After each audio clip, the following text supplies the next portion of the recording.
¿Cómo están? Estamos en un nuevo capítulo de Conversaciones Desastrosas, donde estamos analizando el proceso constituyente y estamos invitando a muchos especialistas en cada uno de los temas que se van a discutir en la Convención Constitucional, una vez que el día 11 de abril elijamos a las 155 personas que van a tener la gran responsabilidad de redactar el nuevo texto que debiera guiarnos en los próximos años. Y uno de los temas que no hemos tocado en las conversaciones anteriores y que es muy importante, y hoy día lo vamos a hacer con el profesor Alfonso Enríquez, doctor en Derecho y además docente y académico de la Facultad de Ciencias Jurídicas y Sociales de la Universidad de Concepción, en la sede de Chillán, van a ser los derechos sociales. ¿Cómo estás, Alfonso? Muy bien, muchas gracias Paulina por la invitación a tu interesante programa que ha sido todo un aporte para este proceso que nosotros estamos viviendo. Justamente lo que queremos hacer con el programa y quienes nos han escuchado, nos han visto a través de nuestro canal de YouTube, de Spotify, de Canal 9 regional y de la señal TVR Ñuble, saben que junto con nuestros invitados e invitadas queremos explicar los temas en sencillo para que todos comprendan de qué se tratan justamente los temas de fondo, los temas importantes de esta Convención Constitucional.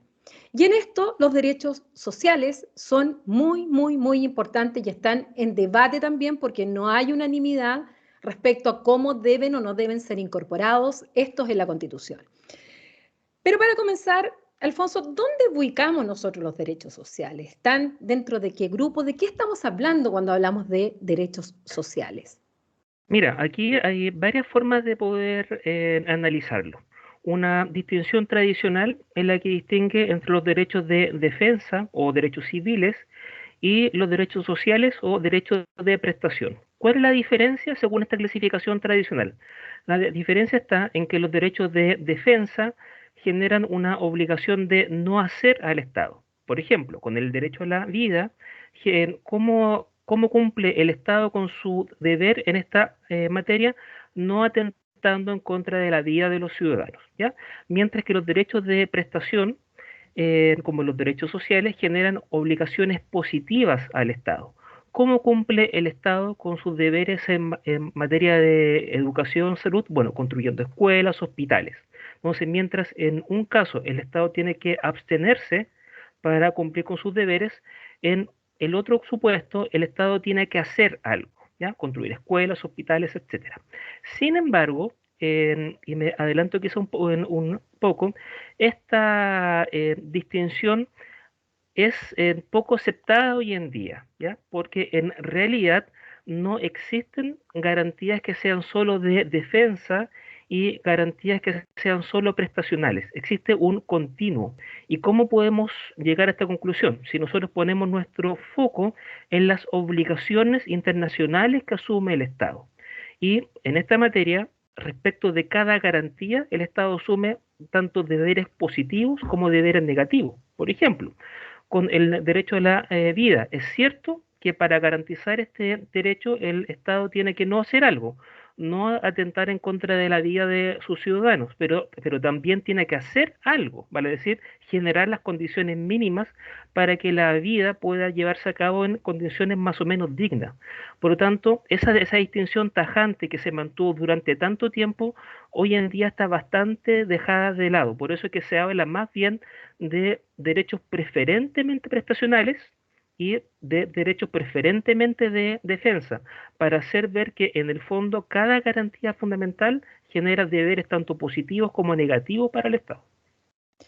Y en esto, cuando estamos hablando de estos derechos sociales y pensamos en la actual Constitución, ¿están garantizados? ¿Están declarados solamente? ¿Es suficiente la declaración y garantía que tiene nuestra Constitución?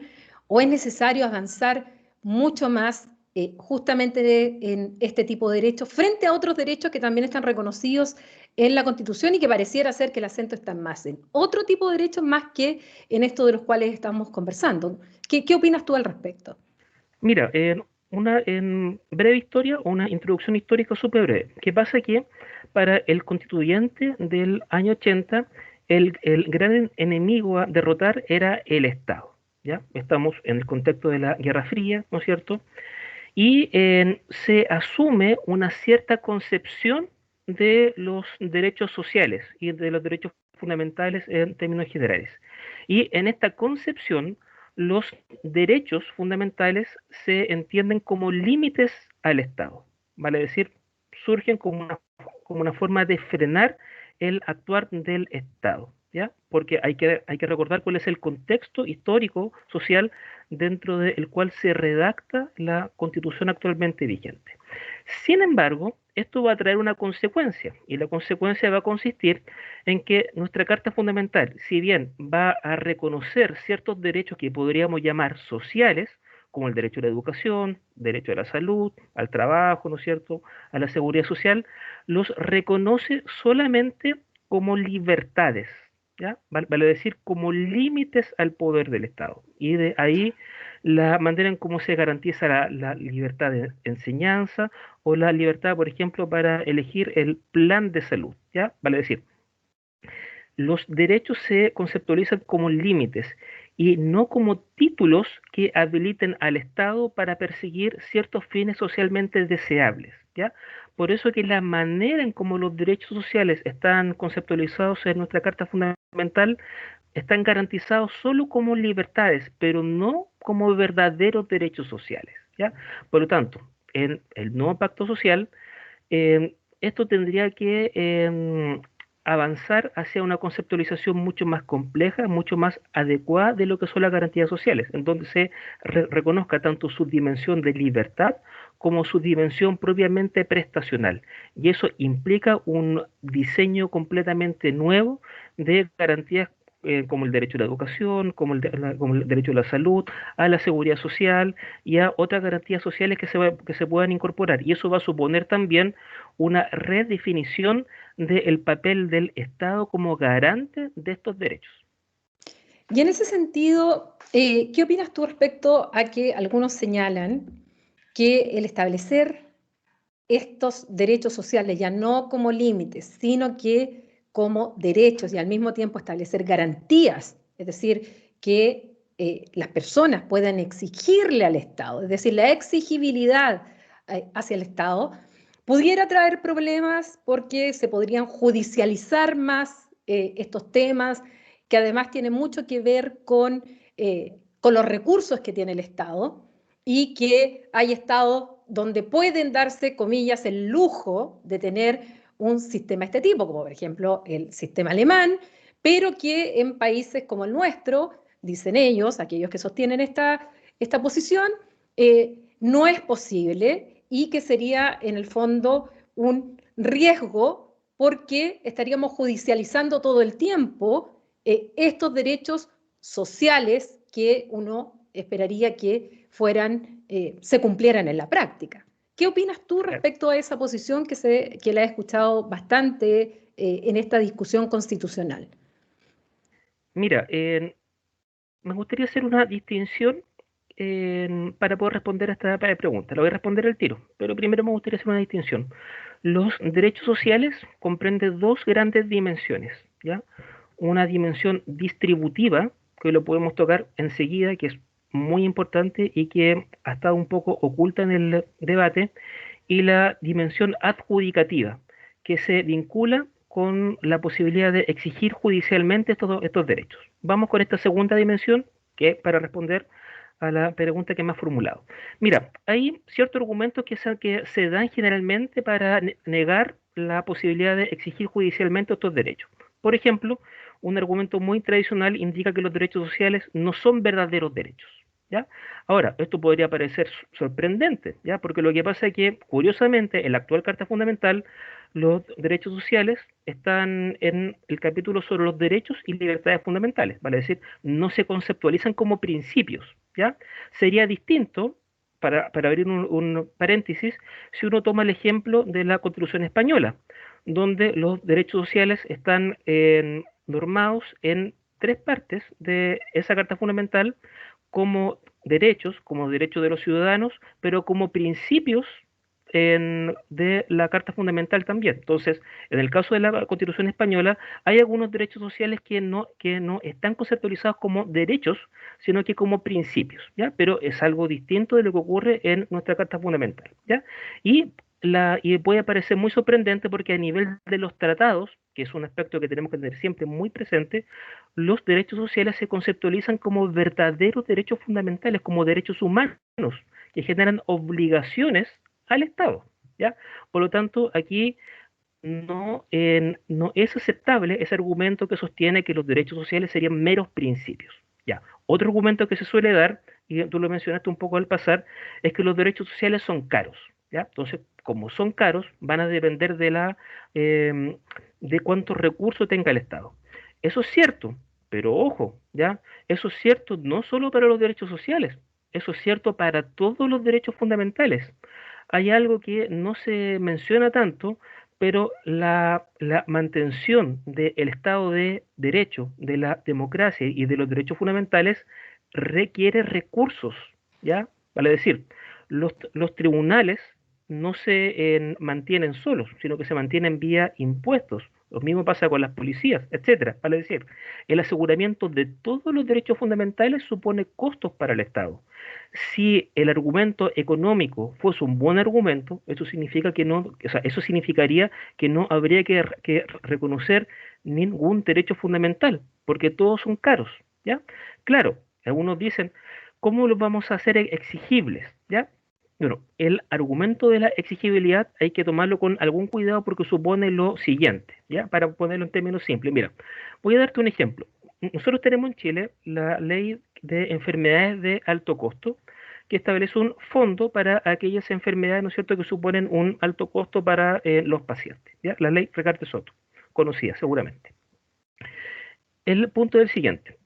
El Congreso ya llevó a cabo la distribución de los recursos sanitarios. Las personas que quedan fuera de esta ley presentan recursos de protección que son acogidos por los tribunales. Bueno, ¿cuál es el argumento? El argumento es que los tribunales en esas situaciones están actuando en el lugar del legislador, están asumiendo competencias que no les corresponden. Entonces, cuando hablamos de los derechos sociales, cuando se hacen exigibles judicialmente, estamos abriendo la puerta al activismo judicial, estamos abriendo la puerta para que los jueces comiencen a actuar ya no como jueces, sino que como legisladores. Pero ese argumento parte de un error, ¿ya? O de una concepción errada acerca del trabajo judicial, porque lo que los jueces tienen que hacer es determinar cuándo existen violaciones a derechos fundamentales y si existe una violación, tienen que proceder a indicar cuál es el remedio correspondiente. Ese remedio, en algunas situaciones, puede consistir en prestaciones de cargo del Estado, pero en esos supuestos los jueces no están actuando como legislador, sino que todo lo contrario, están actuando como se supone que un juez tiene que hacerlo, vale decir, identificar una infracción a un derecho fundamental y indicar cuál es el remedio correspondiente. Pero aquí sí hay un punto importante, Paulina, que es el siguiente, que el, efectivamente hay un problema con la judicialización, pero que el problema no se produce porque los derechos sociales no sean verdaderos derechos, porque si lo son, no se producen porque son caros, porque todos los derechos son caros, y tampoco se produce porque existe una invasión de competencias del órgano que dicta las leyes, porque los jueces actúan siempre dentro del ámbito de sus competencias. El problema es otro. El problema es que la judicialización tiende a beneficiar a quienes tienen capacidad para iniciar un litigio, ¿ya? Y generalmente quienes tienen capacidad para iniciar un proceso no son siempre los sectores más vulnerables o los que necesitan más acceso a las prestaciones sociales, sino que son los sectores medios, ¿ya?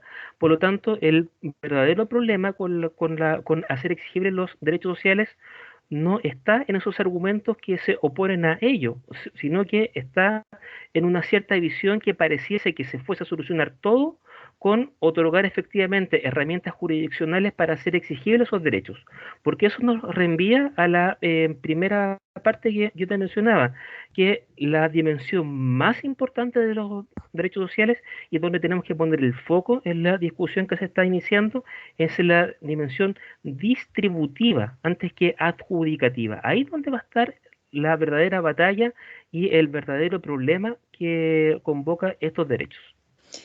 Para aclararnos más esto de la función distributiva, eh, ¿cómo el Estado en ese caso entonces acciona? Pongamos ejemplos en que quienes nos están escuchando y viendo puedan entender este rol del Estado y que algunos se niegan a aceptarlo y otros están planteando que justamente lo que hay que avanzar, sobre todo tras el estallido social y sobre todo también analizando todos los informes que se han hecho respecto a la desigualdad, a la inequidad en el caso de Chile, que no es solamente, lo sabemos, no es solamente una inequidad o desigualdad de ingresos, sino que también tiene un multidimensional, desde el trato hasta otro tipo de dimensiones, lo que significa esta desigualdad. Entonces, ¿cómo podemos ver ejemplos claros de esta función distributiva y cómo se operacionaliza por parte de un tribunal en un caso concreto para que la gente así pudiera entender? Ya, mira, varias cosas. Primero, algunas distinciones. Tú sabes que aquí nos gusta mucho distinguir, ¿ya? Estamos en Entonces, derecho, hay que claro, distinguir. ya. Entonces, cuando nosotros hablamos de distribución, tenemos que hacernos dos preguntas. ¿Qué es lo que vamos a distribuir y cómo lo vamos a hacer? Es el problema de la pauta de distribución, ¿ya? Lo que nosotros vamos a distribuir son prestaciones sociales, prestaciones sanitarias, educacionales, etcétera. Ya, o sea, ya tenemos claro que eso es lo que vamos a distribuir, que en sí mismo es todo un problema, ya, pero lo vamos a resumir y ya nos pusimos de acuerdo que eso es lo que vamos a distribuir. Ahora, ¿cuál es la pauta que nosotros vamos a utilizar para distribuir? Aquí hay múltiples alternativas, pero se pueden resumir en dos. Podemos distribuirlos a través del mercado, ¿ya? Que da lugar a lo que se denomina Estado subsidiario, que es el modelo que encarna nuestra actual Carta Fundamental, o bien podemos construir lo que se denomina un Estado social, ¿ya? Que es una forma distinta de entender la distribución. Ya.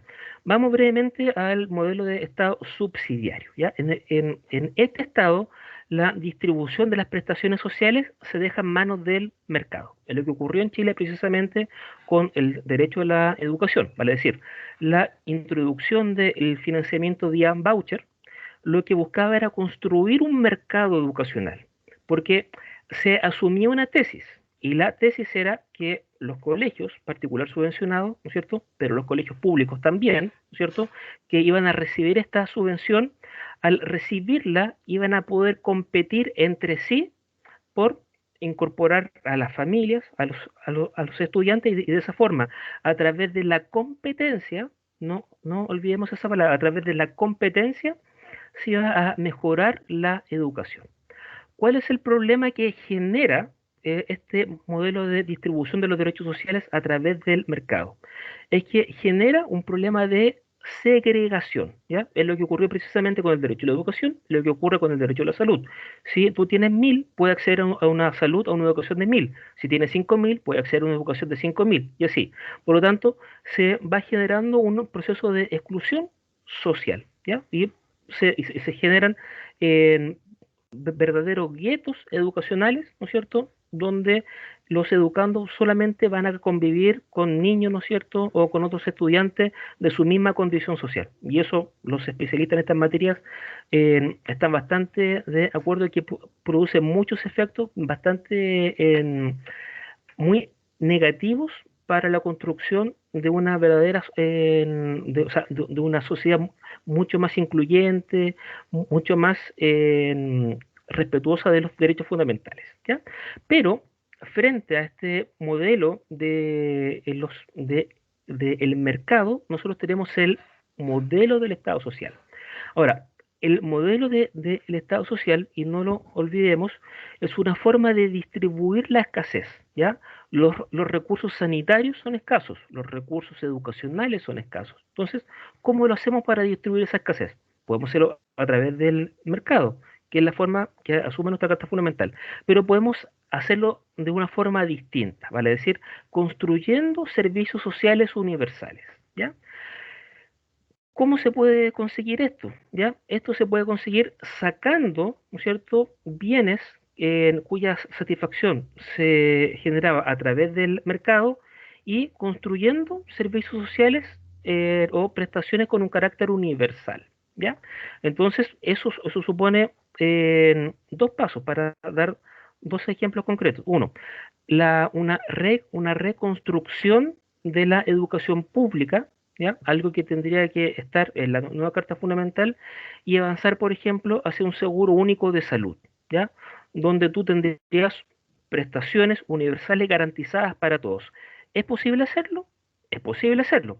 La experiencia europea es muy clara en este sentido. Por ejemplo, tú tienes en el caso de Europa varios modelos de estado de bienestar, el escandinavo, el continental, anglosajón, etcétera. Todos tienen sus... Eso es Sí, importante, te interrumpo un poco, Alfonso, porque cuando acá se habla de estado de bienestar, se cree que hay un solo tipo de estado de bienestar y normalmente se le atribuye a Otto von Bismarck la creación de sí, este estado de bienestar. Pero efectivamente, y me gustaría que te detuvieras en ese punto para luego continuar, explicar que en Europa no hay un solo modelo de estado de bienestar, sino que son varios modelos. claro. Y a lo mejor podrías explicar un poco las diferencias, grosso modo, que hay entre cada uno de estos modelos, porque efectivamente no son iguales, o no son Claro, mira, idénticos, digamos. claro, o sea, mira, tú puedes identificar el modelo escandinavo, ¿no es cierto? El modelo alemán, que son los modelos clásicos, ya. Por ejemplo, en el sistema alemán tiene una característica que yo encuentro que es muy importante y los especialistas lo han indicado varias veces que probablemente sea una de las razones por las cuales sea un modelo tan exitoso. Es la cogestión de la empresa, ¿ya? Vale decir, existe una cogestión entre los dueños de la empresa y los trabajadores, ¿ya? Esto tiene su raíz no en la constitución actual, no que tiene una larga historia en el caso alemán, ¿ya?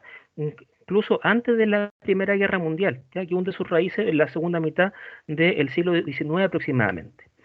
El modelo escandinavo se construyó de una forma distinta y el paradigma es el caso sueco, ¿ya? En, en Suecia se construye algo que se podríamos llamar una forma de estado de bienestar en el periodo de entreguerras, ¿ya? Pero de una forma bastante particular. O sea, esta es una historia muy, muy interesante que daría para un capítulo aparte. Pero una de las características del modelo sueco podrían ser las siguientes. Primero, que no se construyó pensando en un estado de bienestar. Eso fue una consecuencia, ¿ya? Y la otra característica muy importante, y yo la destaco siempre, porque es un ejemplo que tendríamos que tomar para el caso chileno, es que existió un gran acuerdo entre el Estado, los empresarios, los sindicatos y los agricultores. Vale decir, fue un acuerdo transversal entre la sociedad, ¿ya? Y que se construyó en base a dos pilares. Uno, ¿no es cierto? Prestaciones sociales universales para todos los ciudadanos con independencia de su capacidad de pago, pero el otro pilar bien importante que fue el estímulo al desarrollo empresarial. ¿Ya? El caso sueco es un típico ejemplo en donde tú puedes ver un sistema de prestaciones universales general, pero dentro de un contexto de mucha libertad económica a la vez. ¿Ya? Y son elementos que juegan efectivamente de forma bastante armónica. ¿Ya? Cuando O no han sea, no se jugado, excluyen, no no, son excluyentes. no, porque aquí en Chile cuando tiende a discutirse este tema se saca el gran miedo, Venezuela, ¿ya? Claro. Pero Venezuela, como el caso ecuatoriano, tiene otras particularidades. En introducción breve simplemente, la forma en cómo se construyen las constituciones de Venezuela y de Ecuador están en las antípodas de cómo se construye el modelo de estado de bienestar sueco, ¿ya? Porque ahí donde existía una transversalidad entre empresarios, agricultores, sindicatos, Estado, el modelo de estado de bienestar, entre comillas, o de constitución, en el caso de Venezuela o en el caso de Ecuador, se construye de una forma totalmente contraria. Se construye en torno a la desconfianza entre estos distintos actores sociales. Entonces se genera todo un círculo perverso, porque si los distintos actores sociales no confían entre sí, ¿qué es lo que van a intentar hacer? Hacerse con el control, ¿ya? Claro, entonces si yo no me puedo hacer con el control, bueno, voy a intentar hacerlo y se genera toda una serie de dinámicas sociales nefastas. El caso sueco es sumamente distinto, ¿ya? El caso sueco hubo una transversalidad, ¿ya? Ahora, existen otros modelos de estado de bienestar que otorgan prestaciones con estándares un poquito más bajos, ¿ya? Modelo anglosajón, por ejemplo, cuyo énfasis está puesto esencialmente en el seguro de salud, ¿no es cierto? El famoso sistema sanitario inglés, ¿ya? Que se construye luego de la Segunda Guerra Mundial y que aquí hay una historia interesante cuando se construye el modelo de estado de bienestar en el Reino Unido. Hayek, un conocido nuestro, escribe, ¿no es cierto?, un texto bastante famoso que es Camino de Servidumbre, y lo escribe tomando a la vista muchas de las transformaciones que se introducían en el contexto del estado de bienestar en el Reino Unido. ¿Cuál es la tesis de Hayek? La tesis de Hayek es muy escéptica acerca de esta forma de concebir el Estado, porque entiende que si se le otorga poder al Estado, en el fondo este lo va a terminar por monopolizar. Pasó eso en el Reino Unido, pasó eso en Suecia, pasó eso en otros modelos de estado de bienestar en Europa. No, no ocurrió. Pero no ocurrió, Paulina, porque todas estas partecitas de la Constitución juegan de forma armónica, porque aquí no se trata solamente de incluir garantías sociales, que lo perdemos de vista muchas veces. Estamos hablando, por ejemplo, en la campaña que ha iniciado hace poco, incluyemos muchos más derechos, derecho a la salud, la educación, etcétera.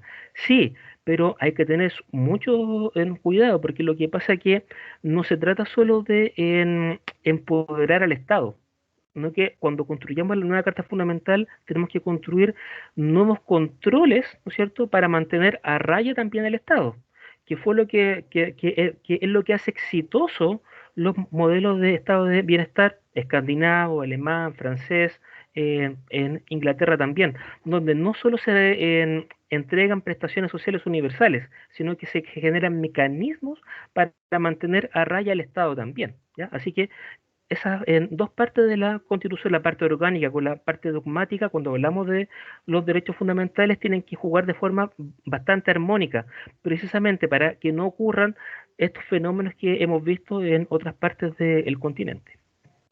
Ahora, Alfonso, ¿qué derechos o libertades, entendiéndolo así con esta clasificación que tú haces, tiene la Constitución actual que nosotros podríamos llamarla, llamémoslo así, derechos sociales? ¿De qué estamos hablando cuando estamos hablando de derechos sociales? ¿Cuáles están consagrados hoy día en nuestra Carta Fundamental, más allá de que solo se establezcan como libertades? Pero por último, para que la gente lo pueda entender.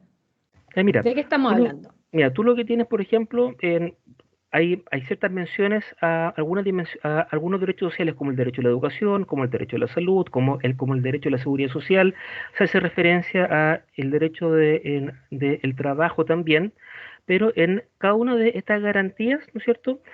El fuerte está en la libertad de trabajo, en la libertad para elegir el plan de salud, la libertad de enseñanza. Mira, me voy a tener en el caso quizás más fácil de entender, que es el caso del derecho a la educación. ¿Qué pasa? Que el derecho a la educación está regulado en nuestra Carta Fundamental en dos, en dos números del artículo 19, ¿ya? Y lo primero que se menciona son algunas obligaciones generales que asume el Estado y cuáles son los fines de la educación. Pero en el numeral siguiente se hace referencia a la libertad de enseñanza, ¿ya? Y buena parte de la regulación de la Carta Fundamental está puesta no en las obligaciones que asume el Estado respecto del derecho a la educación, sino que está puesta en las obligaciones que asume el Estado respecto de la libertad de enseñanza. Y la libertad de enseñanza tiene dos grandes dimensiones, varias más, pero tiene dos grandes dimensiones. La libertad para abrir centros educativos, ¿cierto? Para constituirme como sostenedor de un colegio y la libertad para que los padres puedan elegir el centro de enseñanza que crean más conforme para sus hijos. Bueno, la Constitución del año 80 toma en partido por una concepción distributiva sobre los derechos sociales, que era lo que mencionábamos hace un rato atrás. Y esta concepción supone dejar en manos de los particulares la distribución o la asignación de las prestaciones educacionales, ¿ya?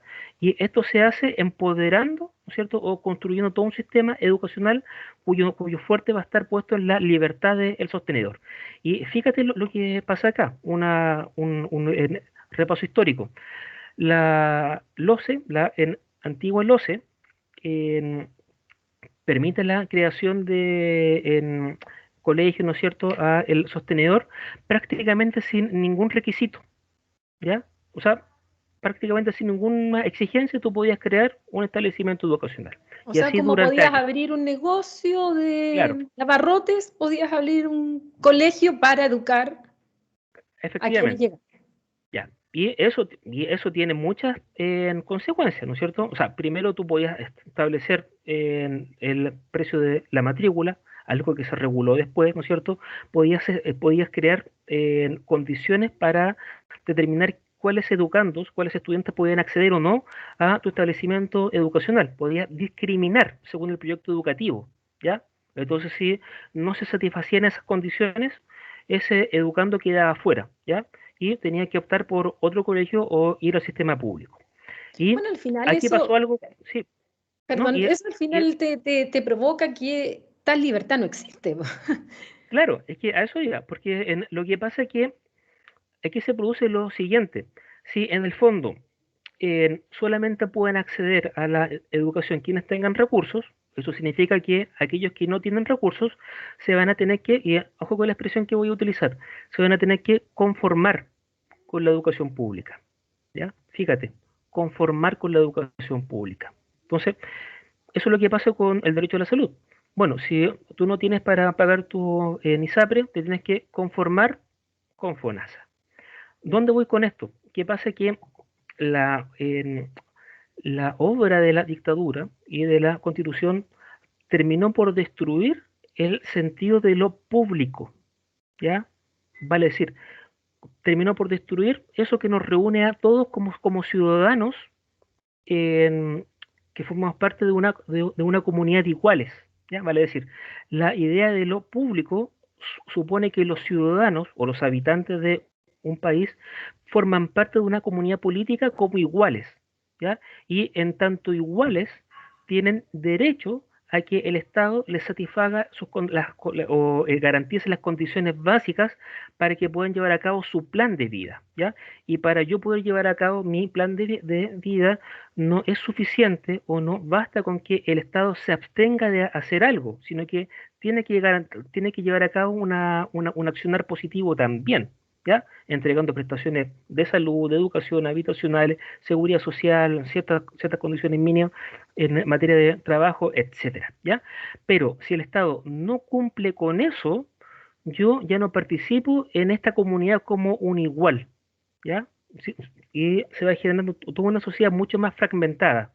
Y la segunda consecuencia es que el concepto de lo público, ¿no es cierto?, se va destruyendo, ¿ya? Cuando uno piensa en un servicio público hoy en día, piensa en servicios de mala calidad, en una atención lenta, en un funcionario que en el imaginario colectivo aparece como un funcionario que no cumple con todas sus horas, ¿no es cierto?, o que no trabaja adecuadamente, etcétera. Son detalles pequeños, Paulina, pero tú te vas dando cuenta que va construyendo toda una forma de entender lo público. Y es muy distinto, por ejemplo, si uno lo compara con el modelo sueco o en el caso de Finlandia, Dinamarca, etcétera, donde la matrícula educacional es fundamentalmente pública, ¿ya? En el caso, incluso en el caso español también, ¿ya? En eh, donde la excepción es la escuela privada y la regla general es la escuela pública, ¿ya? Bueno, de hecho Y yo te puedo contar ahí como experiencia que yo la viví. Y por eso puedo entender perfectamente lo que tú estás señalando, porque cuando yo me fui a Bélgica la segunda vez, me fui con un niño de 3 años y medio, más mi marido. Y teníamos que buscar colegio. Normalmente los colegios que uno busca es en la propia comuna. Pero como nosotros habíamos llegado tarde, de fase, bueno, no encontramos en nuestra comuna y tuvimos que buscar en otra comuna, cosa que en Bélgica se permite. Hay otros estados donde no te permiten eso. O sea, tú vas al colegio de tu comuna, no puedes ir al de otra comuna. Pero Bélgica en eso es más flexible. Y finalmente encontramos un colegio en una comuna al lado de donde nosotros vivíamos. Y cuando yo fui a matricular a mi hijo, entonces me pidieron evidentemente los papeles de residencia, la visa, etcétera, y me dicen listo. Y me pasan un papel chiquitito. Mi hijo se está inscribiendo, digamos, es como en el kindergarten, en la maternelle en Bélgica, y me pasan un papelito chiquitito y me dicen, ¿está listo? Me dice, las clases empiezan el 2 de septiembre y aquí está la lista de útiles. Que era así la lista de útiles. Y yo le digo, ¿y cuánto tengo que pagar? Y me miran así y me dicen, en Bélgica la educación es pública, me dijeron, y es gratuita. Claro, porque yo estaba yendo a un colegio público, donde efectivamente era gratuito y además de calidad. Y eso hacía que en el colegio de mi hijo, que eran 22 alumnos por clase, o sea, él tenía de compañeros desde hijos de diplomáticos o de funcionarios de las instituciones europeas hasta el hijo de una persona que hacía aseo en un edificio. Y el mío que era hijo de una becaria chilena. Y todos tenían exactamente el mismo tratamiento, todos tenían la misma posibilidad y el colegio era muy bueno. E incluso los hijos de los reyes van a colegios públicos. Solo uno de ellos va a un colegio especial porque tiene, digamos, características especiales y necesita una educación especial. Pero los otros hijos de los reyes van a colegios públicos. O al hospital donde iba mi hijo, donde íbamos nosotros, en el mismo hospital superó el rey de Bélgica. Entonces yo puedo entender perfectamente, y además en el caso de Bruselas en particular, que es muy cosmopolita, los días que habían cumpleaños, se cantaba en 11 idiomas distintos el cumpleaños, porque la cantidad de extranjeros que además viven en Bruselas es muchísima. Entonces yo entiendo perfectamente cuando uno habla de estos sistemas en los cuales se da esto y los hijos de ministros, los hijos de políticos, los hijos de los reyes van a colegios públicos. Por excepción se va a colegios privados que son muy caros, pero no es necesario que tú pagues un colegio porque vas a tener un colegio al cual perfectamente tú puedes ir gratis y que te da esto, pero al mismo tiempo esto va amarrado con un sistema tributario, Claro. porque los belgas pagan impuestos muy altos. Y eso permite también tener este sistema y el sistema de transporte público y el sistema de salud pública y permite esto también. O sea, también hay una redistribución desde ese punto de vista. Es que efectivamente, porque ahí pasan varias cosas, ¿ya? Otra vez la historia, que yo creo que la historia siempre nos sirve mucho para poner en el contexto de esto. Cuando se construye el estado de bienestar europeo, y aquí vamos a hacer caso omiso de las grandes diferencias que tampoco son tantas entre los distintos modelos de estado de bienestar, se construye en un contexto bien particular, ¿ya? Que es luego de la Segunda Guerra Mundial, aunque existían antecedentes Mm. anteriores, pero existía un miedo, y era el miedo del comunismo, ¿no es cierto? Entonces, para hacer poco atractivo que la sociedad optara por ese camino, es que se va construyendo todo este modelo de estado de bienestar, pero por otra razón también, porque buena parte de la infraestructura europea quedó destruida, ¿ya? Y era necesario reconstruir, ¿ya? ¿Cuál es la enseñanza de esto, Paulina? ¿Qué pasa que, y podemos hacer la conexión con el contexto que nosotros estamos viviendo en el mundo y en Chile, ¿ya? Nosotros en el mundo y en Chile estamos viviendo un contexto de crisis que algunos, como Piketty, por ejemplo, el economista francés, hacen un cierto símil entre la situación en pre-Primera Guerra Mundial y la situación que estamos viviendo actualmente. ¿Cuál es el símil? Está dado por varias características. Primero, por la desigualdad. A partir de los años 80 aproximadamente, producto de la ola neoconservadora, con Reagan, Thatcher, ¿no es cierto?, entre otros personeros, se ha produciendo una desregulación del mercado financiero, ¿ya? Tanto a nivel estatal como a nivel global, ¿ya? Y eso al día de hoy ha generado altos niveles de desigualdad. Por ejemplo, para el caso de Estados Unidos, algo similar ha pasado también en Europa, aunque menos, pero también el poder adquisitivo de las clases medias se ha mantenido estable o ha bajado en los últimos 20 o 30 años. ¿Te das cuenta? O Exactamente. sea, en lugar de ganar poder adquisitivo, las clases medias han ido perdiendo poder adquisitivo, ¿ya? Y a su vez, tanto la renta como los patrimonios se están concentrando en los quintiles y especialmente en los deciles más altos. Si la concentración que tenemos hoy en día se parece más a la concentración de la riqueza en la época victoriana o pre-Primera Guerra Mundial que la concentración de la riqueza de hace unos 20 o 30 años atrás. Si es increíble. Y el otro fenómeno también complejo es el de la globalización, ¿ya? Que ha traído grandes ganadores, pero también ha traído perdedores, ¿ya? Entonces, esto, como tú lo sabes bien además, ha sido explotado por algunos políticos. El caso de Trump, caso del Brexit, por ejemplo, han explotado, ¿no es cierto?, ese sentimiento que muchos grupos de la población tienen frente a a lo que se podríamos llamar que se visualizan como perdedores de todo este fenómeno, ¿no es cierto? Donde los grandes ganadores son aquellos que pueden transitar de un país a otro, sea físicamente o con sus capitales, pero quienes se quedan en los países ven como las industrias van cerrando, etcétera. Y eso va generando todo un sentimiento, ¿no es cierto?, de lejanía de los partidos políticos tradicionales que es explotada por estas figuras, ¿ya?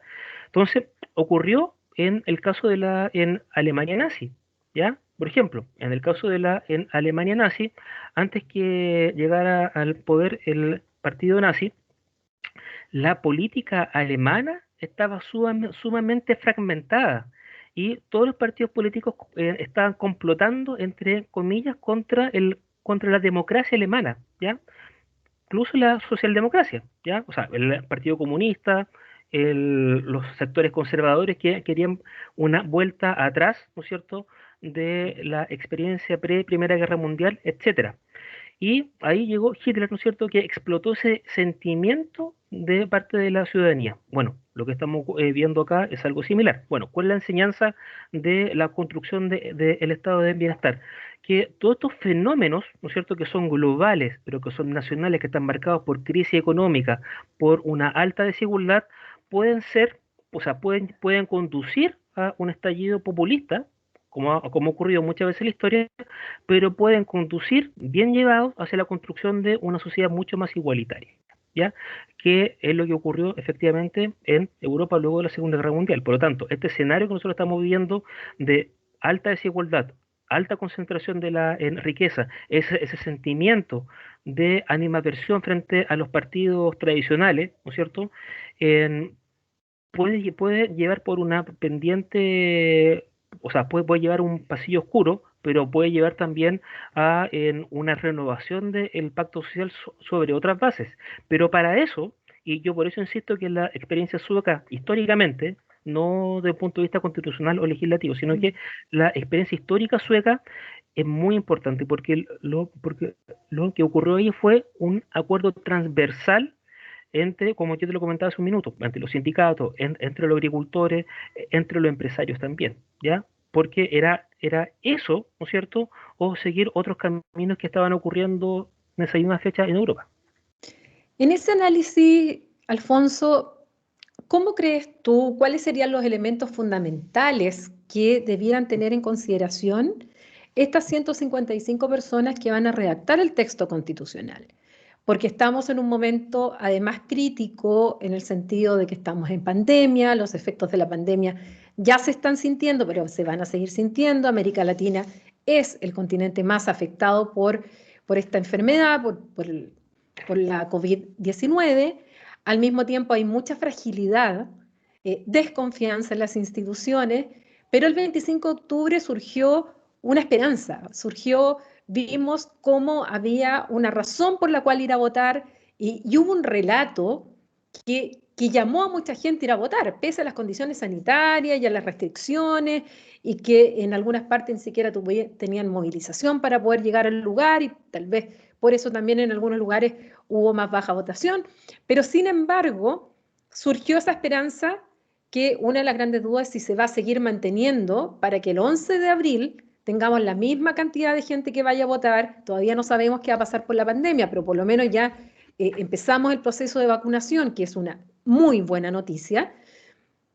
Pero por un lado está lo político, este ambiente político en que las redes sociales también juegan un rol en esta radicalización, polarización del discurso, donde todo parece ser blanco y negro en Twitter, pero sabemos que fuera de Twitter y fuera de las redes sociales no hay tanta polarización finalmente.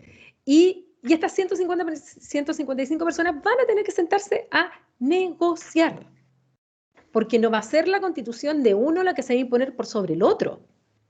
Va a ser justamente esta negociación. ¿Qué elementos crees tú, ya que hablabas del modelo sueco, de esta concertación, de este pacto, de este diálogo entre distintos sectores, que se vaya a dar o que se pueda dar de esa manera en la Convención Constitucional?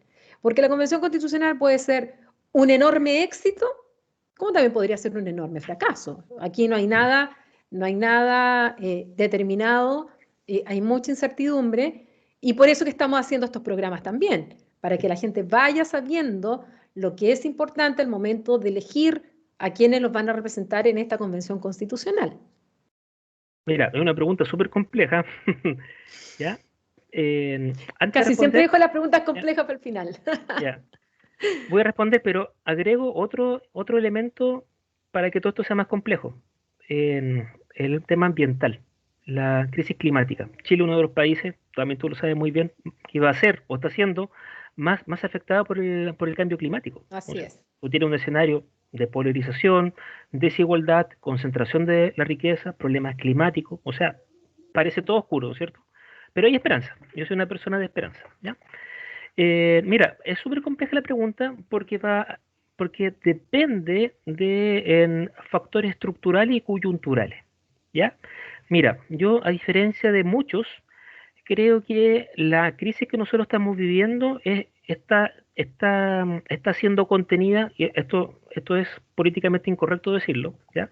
Pero está siendo contenida por la estructura institucional, jurídica, política que legó tanto en parte la dictadura, hay que decirlo, como en gran medida los gobiernos de la concertación.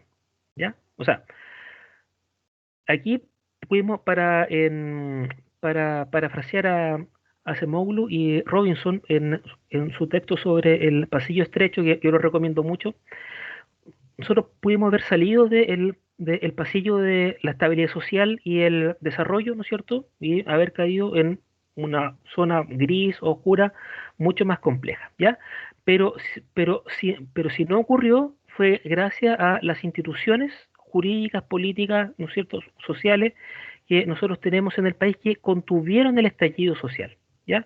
Eso tiene una lectura negativa para algunos, porque para algunos era necesario, ojalá quemarlo todo y empezar de nuevo, ¿ya? Pero lo razonable, ¿no es cierto?, fue llegar a un acuerdo, ¿cierto?, para construir un canal institucional para poder salir de esta situación en la que nosotros estamos, ¿ya? Y eso ha sido visto positivamente por analistas internacionales. Tú has visto seguramente la prensa internacional, muchos ven con buenos ojos el proceso constituyente chileno porque se ha llevado a cabo dentro de un carril institucional. Esa Hemos subido palabra, incluso en rankings de claro, democracia, de claro, o hecho. sea, eso para algunos está mal, ¿no es cierto? Porque ojalá haber empezado todo otra vez.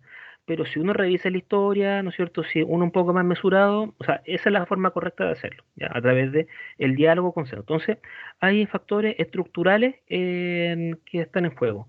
El otro factor estructural importante tiene que ver con las elecciones que nosotros estamos por vivir, no la constituyente, sino que especialmente la elección presidencial. Eso va a ser un factor importante que puede bajar los ánimos o tensionarlos. ¿ya? Según la manera en cómo se vaya dando también la dinámica de esa elección y según la persona que salga elegido o elegida, ¿ya? Pero hay factores que son mucho más coyunturales, ¿ya? Que tienen que ver con la forma en cómo se distribuya el naipe político entre estos 155 constituyentes, ¿ya? Es, o sea, el escenario va a ser distinto si es que hay si es que los sectores de centro izquierda ganan por amplia mayoría y se alcanzan estos 2 tercios, va a ser un escenario distinto a si esos 2 tercios no se alcanzan o está cerca, ¿ya? O si están un poco más lejos. Entonces, van a ser todos factores que pueden incidir tanto positiva como negativamente. Pero yo creo que los constituyentes tienen que tomar en cuenta dos aspectos importantes, ¿ya? Primero, esto yo sé que no va a ocurrir porque va a ser todo un periodo frenético, ¿ya? Y van a estar de aquí para allá, pero la historia, la enseñanza de la historia, ¿ya? Aquí hemos hablado un poco de historia, en caso europeo, en caso de América Latina, comprender muy bien cuáles son los procesos históricos, sociales, económicos que han visto nacer las grandes crisis políticas, tanto en el continente, tanto en nuestro continente como en el caso europeo, en Estados Unidos también. Hay lecciones muy interesantes que uno puede aprender ahí. Y no solo comprender cómo se dieron esos procesos, sino que cuál fue la respuesta a esa crisis, ¿ya? ¿Cuáles son las respuestas exitosas, ¿ya? La respuesta venezolana, la respuesta ecuatoriana está muy lejos de ser una respuesta exitosa a la crisis política que vivieron esos países. Que esa crisis, pues, si Chávez llega al poder no por arte de magia, llega producto de una tremenda crisis política, económica, ¿no es cierto?, etcétera. Caso de Correa en Ecuador también, ¿ya? Son factores que llevan a muchas de estas personas al poder. Pero una vez en el poder se pueden tomar decisiones. Y esas decisiones pueden aumentar los problemas o solucionarlos. Bueno, tenemos que aprender de aquellos momentos de crisis y aquellas soluciones a las crisis exitosas, ¿ya? Y el caso europeo con todas las diferencias, aquí siempre se trae a colación, bueno, es que no nos podemos comparar con Suecia, no nos podemos comparar con Alemania. Bueno, es cierto, pero es que los estados de bienestar en esos países tampoco se construyeron de un día para otro, ¿ya? Tampoco se construyeron en las mejores condiciones económicas. De hecho, al revés, se construyeron en muy malas condiciones económicas, en muy malas condiciones sociales, donde los ciudadanos suecos, los ciudadanos alemanes tuvieron que sacrificarse por años para poder ir construyendo o para reunirse en un nuevo pacto social. Entonces, la enseñanza de la historia creo yo que va a ser importante, pero como lo sabemos va a ser un periodo frenético, ¿ya? Otro aspecto también que yo creo que tienen que tener muy presentes los constituyentes son estas dos dimensiones de los derechos sociales, ¿ya? ¿Por qué? Porque lo que pasa es que el debate va a tender a darse cuando hablemos de los derechos sociales en los temas sobre su tutela judicial, no, pero es que no los podemos reconocer como verdaderos derechos porque vamos a llevar a que los tribunales puedan extralimitarse sus funciones. Y de esa forma el debate se va a comenzar a alejar, se va a comenzar a alejar de esa otra dimensión que es la dimensión central de los derechos sociales, que es la dimensión distributiva, ¿ya? Ahora, fíjate, paréntesis, siempre se trae a colación lo siguiente, bueno, otra vez el caso europeo. Las constituciones europeas no hay un reconocimiento expreso a los derechos sociales, ¿ya? Tampoco hay mucho reconocimiento a la garantía de propiedad tampoco, ¿ya? Eso eso tampoco se menciona tanto, ¿ya? O sueldo mínimo. Claro, tampoco hay mucho reconocimiento de los derechos sociales, pero tampoco mucho el derecho de propiedad. Eso hay que ser muy transparente. De hecho, la ley fundamental alemana reconoce el derecho de propiedad, pero la pone al servicio del bien común, ¿ya? Cosa que en Chile sería extraño poder introducirlo de una forma tan clara, ¿ya? Bueno, ¿dónde voy con esto? Que lo que pasa es que cuando se construyeron estos estados de bienestar, la dimensión más importante no fue la dimensión judicial, ¿ya? Sino que la dimensión distributiva, porque los derechos sociales hacen eso, distribuyen bienes escasos en base a una pauta igualitaria. Por lo tanto, cuando nosotros vayamos discutiendo acerca de los derechos sociales en la nueva Carta fundamental, la pregunta que nos vamos a tener que ir haciendo no es tanto si es que van a ser justiciables o no, ¿ya? Yo creo que sí, ¿ya? Pero que la pregunta de fondo es, ¿cuál es el modelo distributivo que nosotros vamos a construir? ¿Vamos a construir un modelo que potencie soluciones de mercado o vamos a construir un modelo que potencie la circunstancia que los ciudadanos comparecen en la comunidad política como iguales y como iguales tienen derecho a ciertas prestaciones universales, ¿ya? Para garantizar efectivamente su correcto plan de vida? Entonces, esas son las preguntas importantes, no tanto si van a ser justiciables o no, que yo no estoy diciendo que no sea relevante, claro que o sea, claro que lo es, ¿ya? Pero si nos enfocamos solo en eso, vamos a perder el foco de lo central. Y lo central es esta dimensión distributiva de los derechos sociales, que en el fondo es la filosofía que está íncita en el modelo constitucional actual. No expresamente, pero que está ahí, ¿ya? Y eso es lo que tenemos que reconstruir.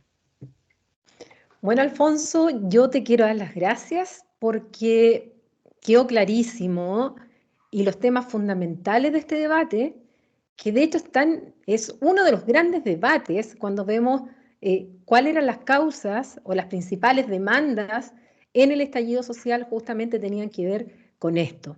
Así es que te agradezco mucho el haber estado en nuestro programa, el haber abordado estos temas y además de haberlo podido explicar de manera didáctica, cosa que se puedan entender para aquellos que no necesariamente están habituados con el lenguaje jurídico o con lo que son los temas más legales o constitucionales. Así es que gracias por haber aceptado nuestra invitación. Bueno, muchas gracias, Paulina, y ojalá que haya quedado más claro este tema que, como tú lo dices, va a ser uno de los ejes centrales de la discusión constituyente.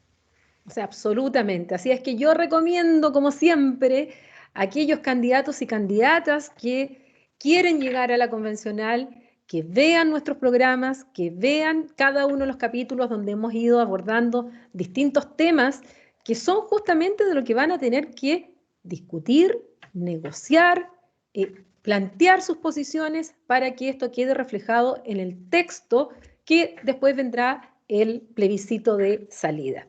Así es que muchas gracias a ustedes por acompañarnos en un nuevo capítulo de Conversaciones Desastrosas y nos vemos muy pronto con otros temas, otros especialistas y otras dimensiones también de esta discusión. Nos vemos y hasta pronto.